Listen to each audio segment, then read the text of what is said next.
여러분 이러한 경험이 있나요? 학창 시절에 시험 문제를 풀다가 두 개의 정답 중에서 헷갈리는 문제가 나왔습니다. 그런데 처음 생각한 답을 찍었을 때 더 많이 맞췄던 경험이 있을지 모르겠습니다. 처음에 생각한 답을 바꾸지 말 것을 후회하기도 합니다. 다 그런 것은 아니지만 처음에 생각한 답을 골랐을 때 정답을 맞출 확률이 높은 것 같습니다. 하나님께서는 우리를 처음에 아주 좋게 만드셨습니다. 죄를 지어 타락했기 때문에 그래서 처음의 모습을 회복시키기 위해 예수 그리스도께서 이 땅에 오신 것입니다. 하나님께서 예수 그리스도를 통하여 주신 처음의 마음은 순수합니다. 그래서 그 믿음 또한 불순물이 들어가지 않는 순수한 상태인 것 같습니다. 오늘 본문 말씀에도 초심이 좋았던, 처음의 마음이 좋았던 인물이 등장합니다. 바로 사울입니다. 사울은 9장 2절에 소개되는 것처럼 외모가 준수했습니다. 또한 키가 일반 사람보다 어깨 이만큼 큰, 참 불공평하게도 얼굴도 잘생기고 키도 큰 사람이었습니다. 얼굴 잘생긴 큰 장수와 같은 모습이었을 것입니다. 전쟁에 나가야 하는 왕으로서는 최고의 용모였던 것 같습니다. 그 당시 이스라엘 백성들이 원하던 전쟁에 나가서 싸워서 이기는 아주 멋진 왕의 모습이었던 것 같습니다.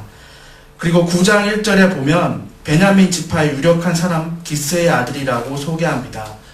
베냐민 지파는 이스라엘 12지파 가운데 가장 작은 지파이지만 그 집안은 유력하다는 표현으로 보아 좋은 가문이었습니다. 그러나 이러한 조건들이 하나님의 그를 왕으로 선택하신 결정적인 이유는 아닙니다. 하나님은 주권적으로 사울을 선택하셨습니다. 주권적으로 선택하셨다는 것은 이스라엘 왕이시고 그들의 주인이신 하나님의 권한 아래서 이루어졌다는 것입니다. 우리가 왜 선택하셨는지 물을 수 없다는 것입니다. 정확히 그 이유를 알 수 없지만 그렇게 선택한 데에는 하나님의 뜻이 있다는 것입니다. 그런데 눈여겨볼 것은 왕이 되기 전에 사울의 모습이었습니다. 사울은 정치적인 욕심이나 왕으로서의 야망은 없는 사람이었습니다. 9장 5절의 기록처럼 아버지의 잃어버린 암나귀들을 찾지 못해서 전전긍긍하는, 어떻게 보면 이제 왕이 될 사람으로서 작은 소임에 집착하고 있습니다. 그래서 대범함을 보이지 못하는 것 같습니다. 작은 소임에 집착해서 이후에 선지자 사무엘을 알아보지 못하는 순진함을 드러내기도 합니다. 또한 20절 말씀처럼 베냐민 지파 중에 유력한 집안인데도 가장 미약하다고 고백하면서 자신을 낮추는 모습을 보이고 있습니다.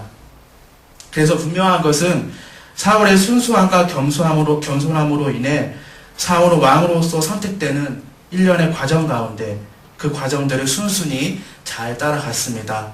의문점이 없지 않았지만 잘 받아들이고, 또한 중요한 것은 25절 말씀처럼 선지자 사무엘에게서 하나님의 계획을 잘 듣습니다. 그리고 27절 하나님의 말씀도 잘 듣게 됩니다. 하나님은 주권적으로 사울을 이스라엘 왕으로 선택하셨습니다. 대체 어떤 점 때문에 선택하셨는지 정확한 이유는 알 수 없지만 왕이 되기 전 사울의 겸손한 모습은 왕이 되고서도 계속 갖춰나가야 할 모습인 것은 분명합니다. 겸손한 모습으로 계속 순종해야 끝까지 쓰임받는다는 것입니다. 이제 사울은 이스라엘의 왕으로서 하나님 앞에 서게 됩니다. 그래서 그가 왕으로서 처음에 가져야 하는 마음, 즉 초심은 이것입니다. 첫째, 염려하지 않는 마음입니다. 20절 상반절 말씀입니다. 사흘 전에 이른 내 암나귀들을 염려하지 말라 찾았느니라. 사울에게는 한 가지 염려가 있었습니다. 잃어버린 아버지 암나귀들을 찾아야 하는데 찾지 못한 것입니다. 그래서 사울은 자신의 종의 얘기를 듣고 사환의 얘기를 듣고 선지자 사무엘을 찾아오기에 이른 것입니다. 사무엘을 만나자 사울은 암나귀들을 찾았으니 염려하지 말라는 말을 듣습니다. 염려하지 말라는 것은 이제 그 문제, 그 염려의 해결을 넘어서 이제는 하나님의 계획을 아는 것에 집중하라는 것입니다. 20절 하반절 말씀입니다. 온 이스라엘에 사모하는 자가 누구냐? 너와 내 아비의 온 집이 아니냐. 온 이스라엘의 사모하라는 자라는 것은 이제 사울이 왕으로 택감을 받았다는 것입니다. 왕이신 하나님이 있음에도 불구하고 이스라엘 백성들은 왕을 요구하였습니다. 그러나 하나님은 그들의 요구를 들어주셨고 이제 사울을 왕으로 세워 그분의 계획을 이루어 가실 것입니다. 사울은 이제 왕으로 선택한 하나님의 계획 안으로 들어왔습니다. 그는 이제 더 이상 잃어버린 암나기들을 염려해서는 안 됩니다. 그 문제가 이미 해결되었음에는 물론 이제는 자신이 어떻게 왕으로 하나님께 쓰임 받을지에 집중해야 하는 것입니다. 그는 이제 주변 나라의 세속적 왕과는 다른 모습으로 다스려야 합니다. 암나기와 같이 소유에 있고 없음을 염려하는 것이 아니라 앞으로 어떻게 하나님께 절대 순종하면서 신정 국가로 발전할지를 기도해야 합니다. 사울에게는 염려가 있었습니다. 그러나 하나님의 계획을 집중하는 것에 그것으로 더 인도함을 받았습니다. 그러면 우리에게 있는 염려는 무엇입니까? 먼저 염려의 뜻은 무엇일까요? 염려는 여러 가지로 마음을 쓰며 걱정한다는 것입니다. 중요한 것은 여러 가지로 마음을 쓴다는 것입니다. 그래서 정작 해야 할 일과 중요한 일에는 집중하지 못하게 합니다. 또한 마음을 쓴다는 것은 스트레스입니다. 염려는 적극적으로 문제 해결에 나서기보다는 지금 해결할 수 없음에 마음을 쓰며 걱정만 하는 것입니다. 가령 예를 들어서 자신의 진로에 대해 염려하는 대학생이 있다고 합시다. 내 앞길은 평탄하게 펼쳐질 것인가? 라고 한 가지 방면으로만 걱정하지 않습니다. 안 되면 어떡하지? 처음엔 잘 돼도 나중에 안 되면 어떡하지? 중간에 힘든 과정들을 만나면 어떡하지? 내 진로에 대해서 부모님이 반대하면 어떡할까? 그 갈등을 어떻게 해결할까? 라며 여러 가지로 걱정을 합니다. 자녀의 진학에 대해서 염려하는 부모님들도 지금 공부 잘하고 있지만 나중에 성적이 떨어지면 어떡하지? 과거에 공부 못한 적이 있는데 그런 현상이 나타나면 어떡할까? 어떻게 보면 염려는 과거와 현재, 미래까지 아우르는 것 같습니다. 이러한 염려에 대해 주님께서 말씀하셨습니다. 마태복음 6장 27절 말씀입니다. 너희 중에 누가 염려함으로 그 키를 한 자나 더할 수 있느냐? 31절 말씀입니다. 그러므로 염려하여 이르기를 무엇을 먹을까, 무엇을 마실까, 무엇을 입을까 하지 말라. 그리고 33절과 34절 말씀입니다. 너희는 먼저 그의 나라와 그의 일을 구하라. 그리하면 이 모든 것을 너희에게 더하시리라. 그러므로 내일을 위하여 염려하지 말라. 내일 일은 내일 염려할 것이요 한날 괴로움은 그날에 족하니라. 주님께서는 염려함으로 문제가 해결된다고 하지 않으셨습니다. 염려하지 말라고 말씀하셨습니다. 그보다는 하나님의 뜻을 구하라고 말씀하셨습니다. 그리고 내일 일을 염려하지 말고 오늘 주시는 은혜를 구하며 하라고 말씀하셨습니다. 그러나 어떻게 염려하지 않을 수 있습니까? 우리의 필요가 제때에 다 채워지리라는 보장이 있을까요? 그러나 확실한 보장이 있습니다. 마태복음 6장 32절 말씀입니다. 너희 하늘 아버지께서 이 모든 것이 너희에게 있어야 할 줄을 아시느니라. 하나님께서 우리가 염려하는 문제들을 아신다는 것입니다. 그 필요가 우리에게 채워져야 함을 아신다는 것입니다. 하나님께서 아신다는 것에 대한 믿음을 먼저 가져야 한다는 것입니다. 우리가 처음 믿은 때를 생각해 봅시다. 예수 그리스도를 믿고 하나님의 자녀가 됐다는 것은 무엇입니까? 단순히 내 영혼이 천국에 가겠다는 것만을 믿는 것이 아니라 이 땅에서의 삶의 주권도 하나님께 있음을 믿겠다는 것입니다. 그래서 나의 필요를 주님께서 아신다는 것을 믿겠다는 것입니다. 그 믿음으로 살겠다는 것입니다. 그래서 우리의 초심은 하나님께서 모든 것을 아심에 그래서 믿기에 염려하지 않겠다는 마음인 것입니다. 베드로전서 5장 7절의 말씀처럼 너희 염려를 다 주께 맡기라. 이는 그가 너희를 돌보심이니라. 하나님께서 우리를 돌보신다는 것을 믿겠다는 것이 우리의 초심입니다. 둘째, 믿음의 백성들의 초심은 겸손한 마음입니다. 21절 말씀입니다. 사울이 대답하여 가로되 나는 이스라엘 지파의 가장 작은 지파 베냐민 사람이 아니오며 나의 가족은 베냐민 지파 모든 가족 중에 가장 미약하지 아니하나이까. 당신이 어찌하여 내게 이같이 말씀하시나이까.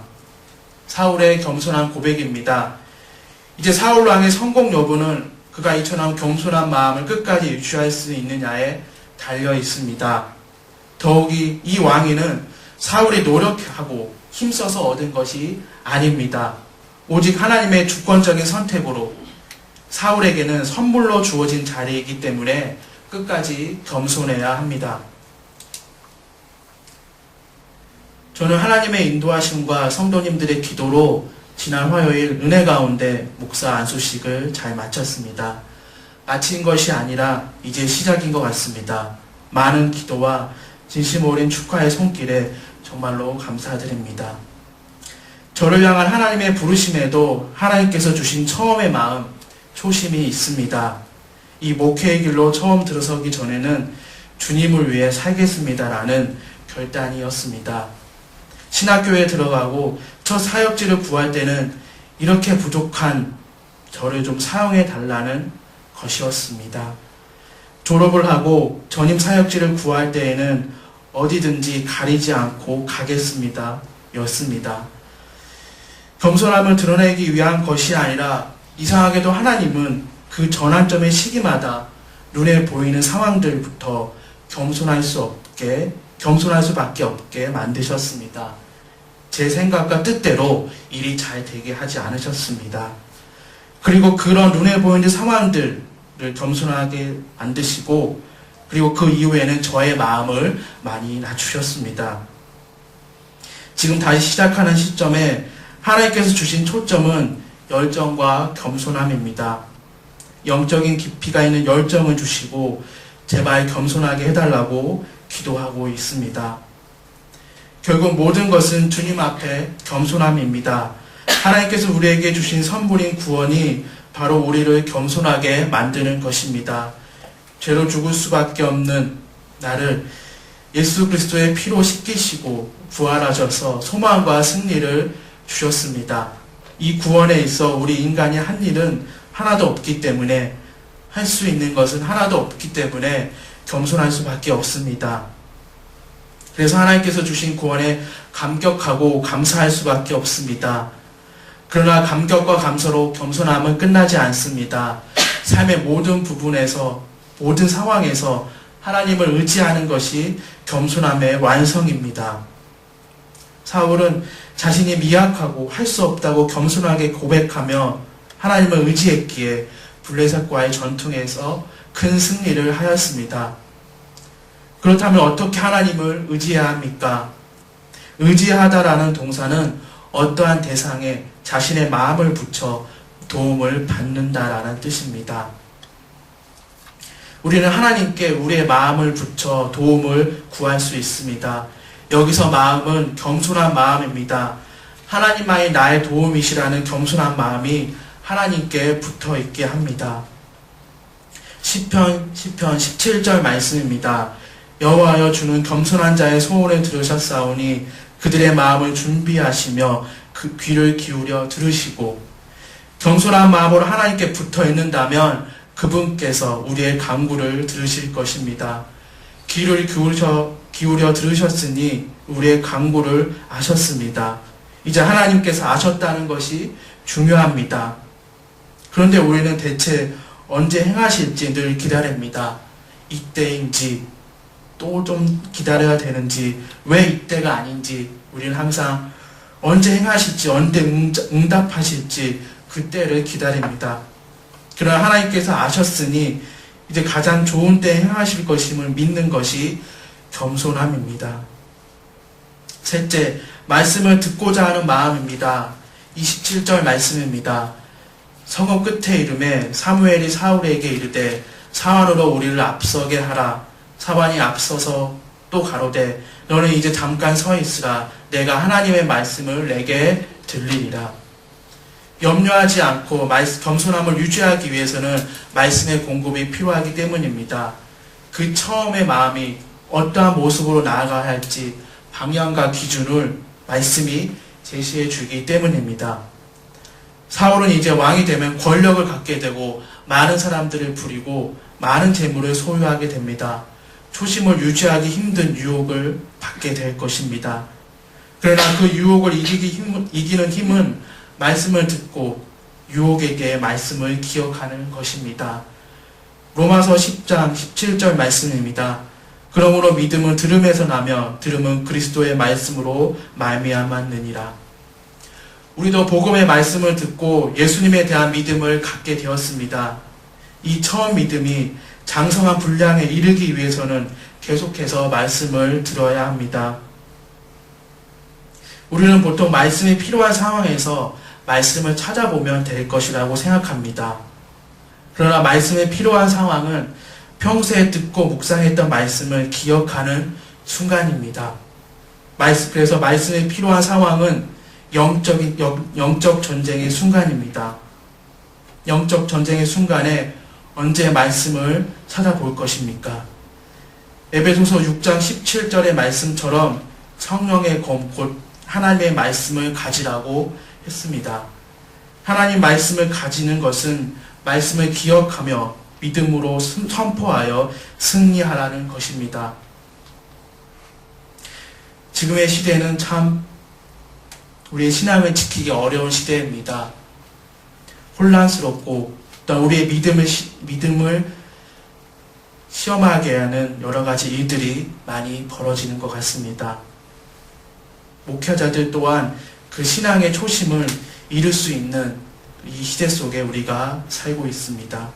그래서 더욱 말씀을 듣고자 하는 마음을 달라고 기도해야 합니다. 필요에 따라 말씀을 찾아보기보단 매일 말씀을 듣고 매일 말씀을 묵상해야 합니다. 지금의 시대는 회중을 선동하는 새로운 신앙운동을 할 때가 아니라 이미 우리에게 주신 계시의 말씀을 붙들어야 할 때이기 때문입니다.